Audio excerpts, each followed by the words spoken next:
اب یہ جب قرآن مجید سے پوچھتے ہیں کہ اے کتاب الہی ہمیں کچھ اشارہ تو دیں کہ یہ نظم کس نے پیدا کیا، قرآن کہتا ہے کہ میری سورت الفرقان کھولو، الفرقان یہ سورہ نمبر 25 ہے، 25، اس کی آیت نمبر 2 کھولو۔ میں نے آیت نمبر 2 دیکھی، اللہ رب العزت فرماتے ہیں وَخَلَقَ كُلَّ شَيْءٍ فَقَدَّرَهُ تَقْدِيرًا، اس نے ایک سطر میں جواب دے دیا۔ اللہ پاک وہ ذات ہے اللہ کی جس نے ہر چیز کو پیدا کیا، خَلَقَ كُلَّ شَيْءٍ۔ اور جب میں نے یہ کہا كُلَّ شَيْءٍ تو ذہن میں رکھو الذی خلقکم من نفس واحدہ، جس نے تمہیں ایک سیل سے پیدا کیا، ایک سیل سے، خلیے سے پیدا کیا۔ اب ان دونوں آیتوں کو جوڑو، سورہ النساء کی آیت نمبر 1 اور سورہ الفرقان کی آیت نمبر 2، خلق کل شیء، جس نے ہر شے کو پیدا کیا۔ ادھر کا کہ اگر انسان اپنے اندر کی کائنات کو دیکھنا سمجھنا چاہتا ہے تو تمہیں ایک خلیہ سے، ایک جان سے پیدا کیا۔ مجھے فکر ہے کہ مجھے یہ سمجھ آئے کہ یہ نظم کس نے دیا ہے، اتنی بڑی منصوبہ بندی کس نے کی ہے، اتنا بڑا خودکار کائناتی نظام کس نے بنایا ہے۔ اس پر قرآن جواب دیتا ہے کہ مجھے آگے پڑھو۔ قرآن کہتا ہے کہ اللہ پاک نے فرمایا ہر چیز کو پیدا کیا، فَقَدَّرَهُ تَقْدِيرًا، اور ہر چیز کو جس طرح چلانا ہے، جو کام اس کے سپرد کرنا ہے، جتنی زندگی بقا کی ارتقاء کی اس کی گزارنی ہے، جو خواص خاصیتیں دینی ہیں، جو افعال ذمے کرنے ہیں، جتنی مدت کام لینا ہے، جس نوعیت کا کام لینا ہے، ان تمام چیزوں کے لیے فَقَدَّرَهُ تَقْدِيرًا، ہر ایک چیز کے مقرر متناسب توازن قائم کر دیے اور ان کے ساتھ تشکیل کیا۔ ہم ہی ہیں جنہوں نے ہر ایک خلیے، ہر سیل کو، ہر چیز کو پیدا کیا اور اس کے اندر ہر چیز کا حسب ضرورت ایک تناسب اور توازن پیدا کر دیا، اس کے مطابق تشکیل کی۔ یہ قرآن اس کا جواب دیتا ہے۔ پھر قرآن مجید سے پوچھتے ہیں اس بات کو تھوڑا اور ایکسپلین کر دیں، تو قرآن بڑا خوبصورت جواب دیتا ہے اس کا۔ قرآن کہتا ہے یا ایھا الانسان ما غرک بربک الکریم الذی خلقک فسواک فعدلک فی ای صورت ما شاء رکبک کلا بل تکذبون بالدین۔ قرآن کہتا ہے وہ ذات ہے، اے انسان، اب آج ہمیں خطاب کر رہا ہے قرآن، ہمیں، اے انسان کس چیز نے تمہیں اللہ کے بارے میں دھوکے میں ڈال دیا؟ اے انسان، یا ایھا الانسان، اے انسان، اللہ آپ فرما رہے ہیں میرے بارے میں کس نے تمہیں دھوکے میں مبتلا کر دیا؟ تو کیوں مکر گیا میرے وجود سے، میری ہستی سے، میری ذات سے، میری قدرت سے، میری نشانیوں سے؟ کیوں پھر گیا؟ کیوں مغالطہ ہو گیا؟ کیوں دھوکے میں چلا گیا؟ ما غرک بربک الکریم، تیرے عظمت والے رب، اس کی نشانیوں سے کیوں پیچھے ہٹ گیا؟ کیوں؟ الذی خلقک، یہ وہ رب ہے جس نے تمہیں پیدا کیا، یعنی تمہاری تخلیق کی، تمہاری کریشن کی، رحم مادر سے، جیسے دوسری جگہ بیان کیا تھا ایک نطفہ، ایک زائگوٹ، ایک سیل سے پیدا کیا۔ یہ الگ الگ آیتوں میں تفصیلات آ جاتی ہیں۔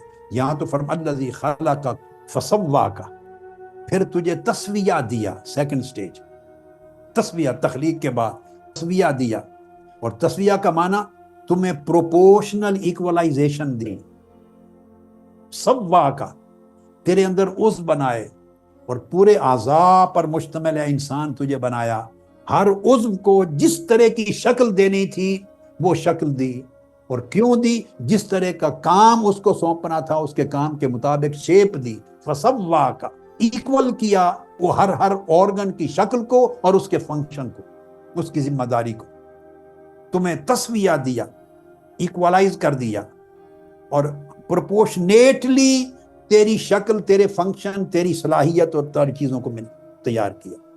فعدلک، جب تجھے بنا دیا، تخلیق کر دیا، فسواک فعدلک، پھر اس کے بعد تمہاری پروپورشنل پروگرامنگ کی، تمہیں کریٹ کیا، فیشن کیا، پرفیکٹ کیا، اور تمہارے فنکشن کے لیے تمہیں پروپورشنل بیلنس عطا کیا، پروگرامنگ کی تمہاری ڈیوٹیوں اور ذمہ داریوں کے لحاظ سے جس طرح کی صلاحیت درکار تھی، جس طرح کی شکل درکار تھی، جیسا جیسا تجھے بنانا اور چلانا تھا، وہ ساری صلاحیتیں تمہارے اندر رکھ دی اور اس کے اندر ایک پروگرامنگ کر دی. فعدلک. اور نمبر 4 فرمایا فی ای صورت ما شاء رکب. پھر اس کے بعد تمہاری تصویر کی، یعنی ڈیزائننگ کی. اللہ پاک فرما رہا ہے میں ہی تمہارا کریٹر ہوں، میں ہی تمہیں پروپورشنل ایکوالائزر، تمہارے کیپیسٹیز دینے والا ہوں، پرووائڈر ہوں، میں ہی تمہارا پروگرامر ہوں، پروگرامنگ کرنے والا ہوں. پھر تعدیل کے بعد تمہاری ڈیزائننگ میں نے کی، تصویر فی ای صورت ما شاء، جس طرح اللہ نے چاہا تمہاری صورت گری کی، تمہاری ڈیزائننگ کی. جیسے لباس کی ڈیزائننگ کرتے ہیں، ابھی آپ سارا دیکھ چکے ہیں، آزاد سازی کی ابتدا سے انتہا تک، تو تمہاری ڈیزائننگ کی، تصویر. پھر ای صورت ما شاء، اینڈ پر فرمایا رکبک، اور پھر تمہیں ترکیب دیا، میتھمیٹیکلی انجینئرنگ کی، آرکیٹیکٹنگ کی، میتھمیٹیکل بیلنس دیا، ترکیب، مرکب بنایا، اور ایک ترتیب و ترکیب کے ساتھ تیری تشکیل کی. اس میں جہاں ضرورت تھی بیلنس کی، میتھمیٹیکل بیلنس رکھا، آرکیٹیکٹ کا کام کیا، انجینئرنگ کا کام کیا، ایک نظم بنایا، ایک ضابطہ بنایا، تمہیں اس ضابطے کا پابند کیا. تم میرے بنائے ہوئے رکبک کے مطابق چل رہے، جس طرح میں نے ترتیب دیا، جس طرح میں نے تشکیل کیا، جس طرح میں نے پروگرام کیا، جس طرح میں نے ترکیب کی، اس کے مطابق ہر چیز چل رہی ہے. اس لیے انسانی وجود کے اندر کوئی ایک سیل بھی اللہ کے بنائے ہوئے نظام کو توڑ نہیں سکتا، کیونکہ اوپر اس کا کام ہے، فخلق کا قائم ہے اس کے اوپر، وسواک کا آرڈر قائم ہے اس کے اوپر، فعدلک کا آرڈر نظام قائم ہے اس کے اوپر، ای صورت ما شاء کا نظام قائم ہے اس کے اوپر، فائنلی رکبک کا نظام قائم ہے اس کے اوپر. وہ ڈیزائنر بھی اوپر ہے، وہ کریٹر بھی اوپر ہے، وہ پروگرامر بھی اوپر ہے، وہ میتھمیٹیشین بھی اوپر ہے، وہ انجینئر بھی اوپر ہے، کنٹرولر بھی اوپر ہے. اس لیے کوئی عضو، کوئی آرگن اور کوئی سیل اللہ کے بنائے ہوئے نظام سے آگے پیچھے نہیں ہوتا. جب سائنس سے پوچھتے تھے تو سائنس یہ تو سارا کچھ بتاتی ہے جو میں نے آپ کو ذکر کر دیا، مگر اس سے اگلے سوال کا جواب سائنس نے کبھی نہیں دیا، وہ یہ کہ یہ سب کچھ کیوں اور کیسے ہو رہا ہے. یہ آخری جملہ ہے جہاں پر گفتگو ختم کر رہا ہوں. ہم نے جب سائنس سے پوچھا یہ سارا کچھ کیوں ہو رہا ہے، کیسے ہو رہا ہے، سائنس سے پوچھا یہ سارا کچھ کیوں ہو رہا ہے، سائنس کہتی ہے یہ مجھے معلوم نہیں کیوں ہو رہا ہے. سائنس کہتی ہے کیوں کا جواب دینا میرا سبجیکٹ نہیں ہے. سائنس کہتی ہے میرا کام صرف یہ بتانا ہے کہ یہ ہو رہا ہے، یہ کچھ اس طرح ہو رہا ہے، اس طرح ہو رہا ہے، یہ ہو رہا ہے، یہ بتانا میرا کام ہے. میں اسی کی کھوج میں لگی ہوئی ہوں اور اسی کی تحقیقات کرتی چلی جا رہی ہوں. پر اگر آپ مجھ سے پوچھیں کہ یہ کیوں ہو رہا ہے، سائنس کہتی ہے کہ میرے ادراک سے ماورا، یہ مجھے نہیں سمجھ، مجھے یہ نہیں پتا کہ کون کروا رہا ہے، کیوں ہو رہا ہے. چونکہ ادھر سے جواب نہیں ملا اور نہ کبھی مل سکے گا، سائنس نے کہا یہ مذہب کا دائرہ ہے، یہ کچھ ہو رہا ہے یہ بتانا میرا دائرہ ہے، یعنی سائنس کا. مگر یہ سب کچھ کیوں ہو رہا ہے، سائنس کہتی یہ مذہب کا دائرہ ہے. میں نافرمان نہیں ہوں، میں مذہب کے دائرے میں دخل اندازی نہیں کرتی. یہ مذہب سے پوچھو، یہ دین سے پوچھو، یہ وحی الہی سے پوچھو. جب مذہب میں آئے اس نے کہا کہ سب سے کامل، ثابت اور صحیح اور سائنٹیفک مذہب اسلام کا ہے. قرآن سے پوچھو، قرآن سے پوچھا تو قرآن نے جواب دے دیا کہ خلق بھی اللہ نے کیا، اس کی تصویر کشی بھی اللہ نے کی، پروگرامنگ بھی اللہ نے کی، پروپورشنل بیلنس بھی اللہ نے قائم کیے، کنٹرول بھی اللہ نے کیا، اور اینڈ تک لے جانے والا بھی اللہ. عزیزان محترم، بس یہ آپ سمجھیں مشکل موضوع یا آسان اللہ بہتر جانتا ہے، آپ فیصلہ کر سکتے ہیں. مگر یہ وہ علم، وہ سائنس جو اللہ کی نشانیاں بتاتے اور اللہ کی نشانیوں اور قدرتوں کی راہ دکھاتے ہیں۔ اب ان لوگوں سے جا کے بات کر لیں جو اس تک پہنچ گئے ہیں، جنہوں نے اس کی ملاقات کر لی ہے، جنہوں نے اس کو پہچان لیا ہے، جو اس سے ہم کلام ہوتے ہیں ہر روز، دن کے سجدوں میں، رات کی تنہائیوں میں اس سے بات کرتے ہیں، ان سے پوچھتے ہیں، اور جو اس کو پہچان لیں، جو اس کے حسن مطلق کے جلوے کو دیکھ لیں، جو اس سے لو لگا لیں، اس سے محبت کا رشتہ، بندگی کا رشتہ، تابع داری کا رشتہ، یہ ساری تابع داری سمجھائی ہے میں نے، جو سیلز اور خلیات کرتے ہیں، اس طرح کے تابع دار بن جاؤ جس طرح کے ہمارے اپنے جسم کے اندر ہر عضو اور ہر سیل تابع دار، اس طرح خود بھی بن جاؤ۔ جو اس کی تابع داری میں آ جاتے ہیں ان کو مولا اپنی لذت محبت عطا کرتا ہے، لذت عشق عطا کرتا ہے، اور جن کو وہ اپنی محبت اور تعلق کی لذت دے دے پھر ان کی کیفیت کچھ اور ہوتی ہے، وہ ہمارے جیسے نہیں رہتے۔ میرے نوجوان بیٹوں اور بیٹیوں، میں چاہتا ہوں کہ یہ تو گرد ہے، اس میں سے نکل جاؤ۔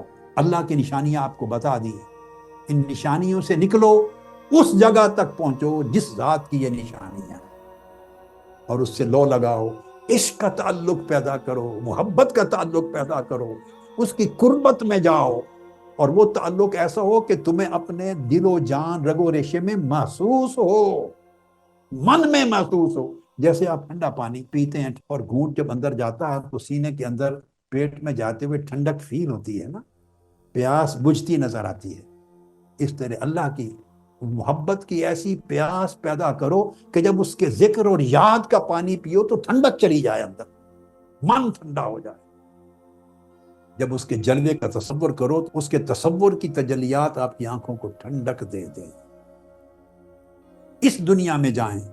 حضرت مالک بن دینار کہتے ہیں کہ میں نے مکہ معظمہ میں ایک خاتون دیکھی، عاشقہ، اور وہ فرماتی ہیں شہر مکہ کی عورتیں چل چل کے صرف اس کی آنکھیں دیکھنے کے لیے آتی تھی۔ بس میں یہ بات اتنی کرتا ہوں چونکہ ایسے موضوعات میں بیان نہیں کیا کرتا، ذوق نہیں میرا، اتنی بات توجہ طلب ہے چونکہ مضمون اس سے متعلق ہے۔ مکہ معظمہ کی عورتیں اور دور دراز کی عورتیں اس اللہ کی عاشقہ کی آنکھیں دیکھنے کے لیے آتی تھی، اتنی خوبصورت آنکھیں تھی، اور وہ ہر وقت عشق الہی میں روتی تھی، ہر وقت عشق الہی میں روتی، آؤ بکا میں رہتی۔ اس کی سہیلیوں نے اس کو کہا، وقیل لہا تذہب عیناک، تو رو رو کے اپنی آنکھیں ضائع کر بیٹھے گی، کچھ رونا کم کر دے۔ اب اس کا جواب میری بیٹیوں، میں اس کا جواب سنانا چاہتا ہوں آپ کو۔ نے کہا فقالت ان کنت من اہل الجنہ فیبدلنی اللہ عینین احسن من ہاتین، اگر تو اللہ نے مجھے بخش دیا اور جنت بھیج دیا جہاں اس کا دیدار ہوگا، ہاں تو تب تو مجھے آنکھوں کی ضرورت ہے۔ اگر میں اس کے دیدار تک پہنچ گئی، ان منزلوں تک پہنچ گئی جہاں اس کا دیدار نصیب ہوگا، تو تب تو آنکھوں کی ضرورت ہے۔ تو اس صورت میں اللہ مجھے ان آنکھوں سے بدرجہ بہتر آنکھیں عطا کر دے، ان آنکھوں کے بدلے میں وہ تو اور آنکھیں جنت کی ہوں گی جو اللہ کے نور کو دیکھ سکیں گی، تو پھر تو آنکھیں چاہیے مگر پھر اچھی آنکھیں مل جائیں گی۔ وَإِن كُنتُ مِنْ أَهْلِ النَّارِ، اور اگر میں اس درجہ تک نہ پہنچی، جنت میں داخلہ روک دیا گیا، کسی اور سمت کا فیصلہ ہوا، تو بھاڑ میں جائیں آنکھیں، میں نے پھر آنکھوں کو کیا کرنا؟ اگر محبوب کو تکنے کا موقع نہیں آنا تو آنکھوں کو کیا کرنا؟ تو پھر تو از خود اس سے بھی زیادہ برا حال ہو جائے گا آنکھوں کا اگر دوزخ میں چلی گئی، تو اس سے کیا؟ تو دونوں صورتوں میں مجھے مسئلہ نہیں، بس یہ کر کے پھر وہ چیخ و پکار کر کے رونے لگی حتیٰ کہ اس کی آنکھیں چلی گئی۔ اب آ جائیں بیٹوں کی طرف، میں اپنے جوان بیٹوں کی بات کروں۔ امام ابن خزیمہ بیان کرتے ہیں جب امام احمد بن حنبل کا وصال ہو گیا، امام ابن خزیمہ اور وہ ایک زمانے کے دوست تھے، وہ کہتے ہیں کہ میں نے حضرت امام احمد بن حنبل کو خواب میں دیکھا، خواب میں، وفات کے بعد میرے خواب میں تشریف لائے۔ میں نے پوچھا ما فعل اللہ بک، اے امام احمد بن حنبل، اللہ نے آپ کے ساتھ کیا معاملہ کیا؟ کچھ خبر دی۔ امام احمد بن حنبل فرماتے ہیں وغفر علی وتوجنی، اللہ رب العزت نے مجھے معاف فرما دیا، والباسنی نعلین من ذہب، مجھے معاف فرما دیا، مجھے تاج پہنایا، تاج۔ امام احمد بن حنبل خواب میں خبر دے رہے ہیں امام ابن خزیمہ، تاج پہنایا اور سونے کے جوتے پہنائے۔ اب یہ نہ سمجھیں کہ کوئی سونے کے جوتے ہوتے ہیں، نہیں، جنت کا نظام اسی طرح سونے کے کنگن ہیں اور ریشمی کپڑے ہیں اور چاندیوں کے برتن، سونے کے برتن ہیں۔ مجھے جنت کا نظام اور ہے، اسے دنیا پہ قیاس نہ کریں۔ سونے کے جوتے پہنائے۔ جب یہ بات بتا دی، میں نے پوچھا اللہ نے اتنا کرم آپ پر کیوں کیا ہے؟ تو آپ نے فرمایا میں نے جو قرآن مجید کے مخلوق ہونے کا فتنہ چل پڑا تھا، میں اس فتنے کے خلاف کھڑا ہو گیا تھا، میں نے قرآن کا دفاع کیا تھا، میں نے اللہ کے کتاب قرآن کا دفاع کیا تھا۔ اس اللہ کی کتاب قرآن کے دفاع کرنے کے سبب تکلیفیں اٹھائی تھی، اللہ نے مجھے انعام عطا۔ اب جو بات اگلی کہنے والا اپنے جوان بیٹوں کو، امام ابن خزیمہ کہتے ہیں پھر میں نے پوچھا اچھا آپ کا تو ہو گیا، بشر حافی کے ساتھ کیا ہوا؟ وہ زمانے کے عاشقان الہی میں سے پوچھا بشر حافی کے ساتھ کیا ہوا؟ امام احمد بن حنبل نے جواب دیا فقال علی بخ بخ من مثل بشر، بشر حافی کی مثال کون ہو سکتا ہے؟ واہ واہ، بشر کی مثال کیا ہو سکتی ہے؟ کہتے ہیں مجھے تو اور کچھ نہیں پتا کہ بشر حافی کے ساتھ کیا ہوا۔ جب بارگاہ الہی سے میرا فیصلہ ہو گیا اور انعام مل گیا اور لبادہ پہنا دیا گیا بڑا اعلیٰ سونے کے جوتوں کے ساتھ، عزت اور اکرام سے رخصت کر دیا، تو میں جب چلا تو اس وقت میں نے دیکھا کہ بشر مستی کے عالم میں اللہ کے سامنے دیدار کرتا ہوا مست کھڑا تھا۔ پردے اٹھا دیے گئے تھے، حجابات اٹھ گئے تھے، وہ اللہ کی حضوری میں بشر کھڑا تھا اور تکتا جا رہا تھا حسن مطلق کو، تکتا جا رہا تھا بشر حافی، اور اس کے سامنے طرح طرح کے جنتی کھانوں کا دسترخوان بچھا تھا۔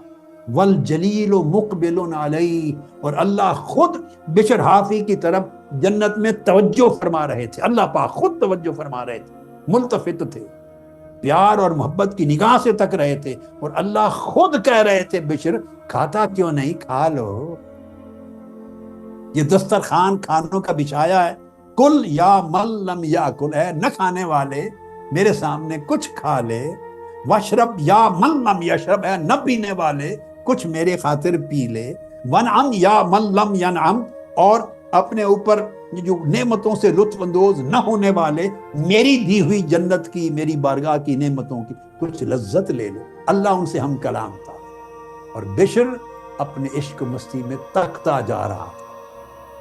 امام احمد بن حنبل نے کہا کہ بشر حافی کا کیا پوچھتے، اس کا تو یہ حال تھا، اس حال میں چھوڑ کے آیا ہوں۔ جوانوں، بشر الحافی کی کوئی جھلک اپنی زندگی میں پیدا کر۔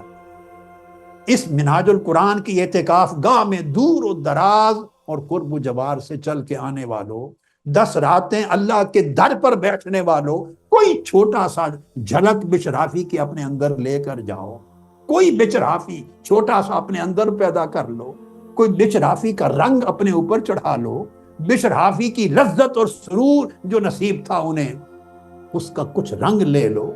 یہ وہ تھے کہ جب تک حافی کہتے ہیں ننگے پاؤں والا، جوتے نہیں پہنتے تھے، بشر الحافی ننگے پاؤں چلتے تھے بغداد کی گلیوں میں، ننگے پاؤں، جوتا نہیں پہنتے تھے۔